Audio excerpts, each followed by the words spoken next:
नाजरीन, शिराम रखसाना के पास जाता है और वो उसे कहता है कि फरियाल, मैडम का खाना निकालो। और वहां पर रखसाना फरियाल का खाना निकाल लेती है और वो मौके पाते ही उसमें बच्चे गराने वाली दवाई मिला लेती है। वहां पर शिराम खाना लेकर चला जाता है फरियाल के पास और वो उसे अपने हाथों से खाना खुलाने लगता है। खाना खाते ही फरियाल की तबीयत बेहद खराब होने लगती है।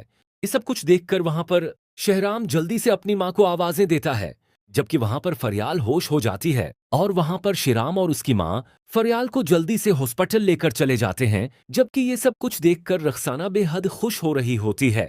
वो जल्दी से जीनिया को कॉल करने लगती है, जबकि दूसरी तरफ जीनिया किचन में खाना बना रही होती है और उसकी मोबाइल उसके रूम में होती है। जबकि वहां पर दानिश पहले से ही मौजूद होता है और वहां पर काल की रंग चल रही होती है।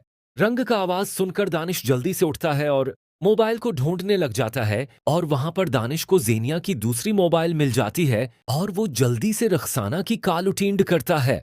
वहां पर रखसाना बड़ी ही खुश होकर उसे बता रही होती है कि आखिर उसने फरियाल को दवाई दे दी है, बल्कि फरियाल की कंडीशन बेहद खराब है। मुझे नहीं लगता है कि अब उसका बच्चा या फिर वो बच्चेगी। मैंने आपका काम कर दिया है, बल्कि अब आप मुझे मेरे पैसे दे दें। वहां पर दानिश काल काट लेता है। ये सब कुछ देखकर रखसाना बेहद परेशान हो जाती है और उसे शक होने लगता है कि जीनिया मैडम अब उसे उसके काम के पैसे नहीं देगी। जबकि दूसरी तरफ दानिश गुस्से में जीनिया के पास जाता है। जीनिया दानिश के हाथ में अपनी दूसरी मोबाइल देखकर हैरान रह जाती है।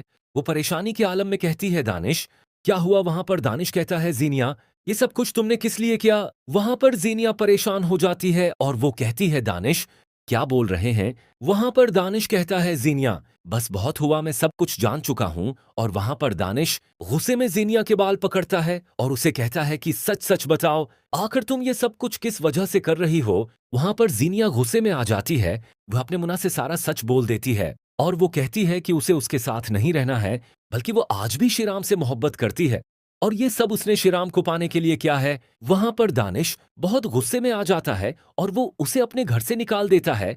जबकि दूसरी तरफ डॉक्टर बाहर आकर शिराम को कहती है कि फ्रियाल और फरियाल के बच्चे की जान खतरे में है, आप बस दुआ करें। वहां पर शिराम कहता है, डॉक्टर फरियाल को आखिर हुआ क्या है? वहां पर डॉक्टर कहती है कि उसे खाने में कोई ऐसी चीज दी गई है जिसकी वजह से उसकी कंडीशन बेहद खराब हो गई है। मुझे लगता है कि उसकी और इसके बच्चे की किसी ने जान लेने की कोशिश की है। ये बात सुनकर शिराम और शिराम की मां हैरान रह जाते हैं।